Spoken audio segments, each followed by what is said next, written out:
అందరికీ నమస్కారం. జై శ్రీరామ్, జై హనుమాన్. ఈ రోజు నుండి మనం ఒక అద్భుతమైన ప్రయాణాన్ని మొదలు పెడుతున్నాం.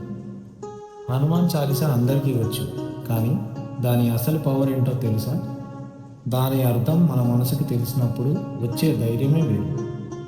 చదువు అస్సలు అవ్వని వారైనా, ఎంతటి సాధారణ వ్యక్తి అయినా కేవలం కొన్ని రోజుల్లోనే హనుమాన్ చాలీసా పూర్తి అర్థాన్ని కథల ద్వారా మీ మైండ్లోకి ఎక్కించే బాధ్యత నాది. ఈరోజు మన డే 1 క్లాస్. మీకు విషయం తెలుసా?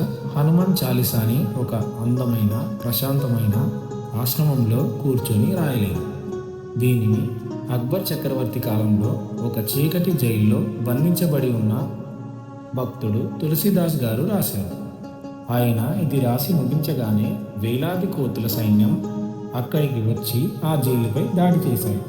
దాంతో మొఘల్ రాజు భయపడి తులసీదాస్ గారిని విడుదల చేశాడు.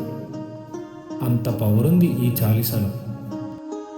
ఈరోజు మనం చాలీస ప్రారంభంలో ఉండే మొదటి 2 లైన్లు అంటే దోహాలు నేర్చుకుందాం. చాలామంది చాలీస అనగానే డైరెక్ట్గా జై హనుమాన్ జ్ఞానగుణ సాగరం అనుకుంటూ చదివేస్తారు. కానీ దాని ముందు ఈ 2 లైన్లు చదవడం చాలా ముఖ్యం. దోహం. శ్రీ గురు చరణ సరోజ రజ నిజమన ముకుర సుధారి వరణం రఘువర విమల యశజో దాయక ఫలచారి. ఈ దోహానికి అర్థం ఏంటో తెలుసా? చాలా సింపుల్. మనం రోజు పూజ గదిలోకి వెళ్ళే ముందు ఏం చేస్తాం?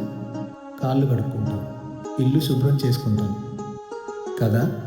అలాగే హనుమంతుడిని మన మనసులోకి ఆహ్వానించే ముందు మనం మన మనసు అనే ఇల్లుని శుభ్రం చేసుకోవాలి. ఇక్కడ తులసీదాస్ గారు ఏమంటున్నారంటే, నా గురువు గారి పాదాల ధూళిని తీసుకొని నా మనసు అనే అద్దాన్ని తుడిచి శుభ్రం చేసుకుంటున్నాను. మనసు అనే అద్దం మీద కోపం, బద్ధకం, అహంకారం అనే దుమ్ము ఉంటే దేవుడు కనిపించడు కదా. అందుకే గురువు గారి పాదాల ధూళితో ఆ అద్దాన్ని తుడుచుకొని ఆ తర్వాత శ్రీరాముడి యొక్క పవిత్రమైన కథను చెప్తాను అని అంటున్నారు. ఇక్కడ రామాయణంలో ఒక చిన్న కథ చెప్తుంది.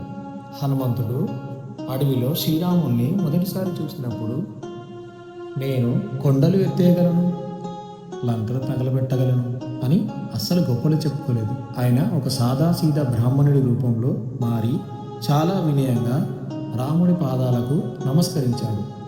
అంత పెద్ద బలవంతుడే అంత వినయంగా ఉంటే మరి మనం హనుమంతుడిని ప్రార్థించేటప్పుడు ఇంకెంత వినయంగా ఉండాలి. అందుకే మన ఆహాన్ని పక్కన పెట్టి మన మనసుని శుభ్రం చేసుకోవడమే ఈ మొదటి దోహం అర్థం. ఇప్పుడు 2వ దోహం. మరి మన మనసు శుభ్రమయ్యాక ఏమడగాలి? అదే 2వ దోహం చెప్తుంది. బుద్ధిహీనతను జానకై సుమిరో పవన కుమార బలబుద్ధి విద్య దేవు మోహి అరాహు కలేశ వికారం. చాలామంది నాకు చదువు రావట్లేదని, నాకు తెలివితేటలు లేవు అని బాధపడుతుంటారు కదా. ఈ లైన్ మీకోసం. ఇక్కడ మనం హనుమంతుడితో ఏమంటున్నామంటే, ఓ పవనకుమార, నేను బుద్ధిహీనుణ్ణి, నాకు అంత తెలివి లేదు అని ఒప్పుకుంటూ నేను నిన్నే నమ్ముకున్నాను. నువ్వే నాకు మంచి బల అంటే బలాన్ని, మంచి బుద్ధి అంటే బుద్ధిని, మంచి విద్య అంటే చదువుని ప్రసాదించు. నాలో ఉన్న కష్టాలు, చెడు ఆలోచనలు పోగొట్టు అని వేడుకుంటున్నాను.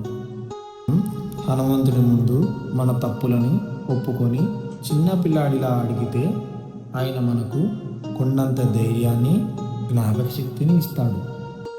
చూసారా డే 1 ఎంత సులభంగా అయిపోయిందో. ఈరోజు మనం నేర్చుకున్నది 2 విషయాలు. మొదటిది, పూజ చేసే ముందు గురువుని తలుచుకొని మనసు అనే అద్దాన్ని శుభ్రం చేసుకోవడం. 2వది, హనుమంతుడిని మనస్ఫూర్తిగా బల, బుద్ధి, విద్య ఇవ్వమని వేడుకున్నాం. ఈరోజు మన డే 1 క్లాస్లో మీకు ఈ 2 విషయాలు నచ్చాయనే అనుకుంటున్నాను. మీరు చాలా నేర్చుకున్నారని అనుకుంటున్నాను. కింద కామెంట్ సెక్షన్లో అందరూ జై శ్రీరామ్ అని టైప్ చేయండి. ఎవరైతే కామెంట్ చేస్తారో వాళ్ళు ఈరోజు క్లాస్ శ్రద్ధగా ఉన్నట్టు లెక్క. మన తదుపరి క్లాసులలో హనుమంతుడు చిన్న వయసులోనే సూర్యుడిని ఎలా మింగాడు, దాని వెనుకున్న సైన్స్ ఏంటి అనే ఆసక్తికరమైన విషయాలు తెలుసుకున్నాం. అంతవరకు సెలవు. జై శ్రీరామ్.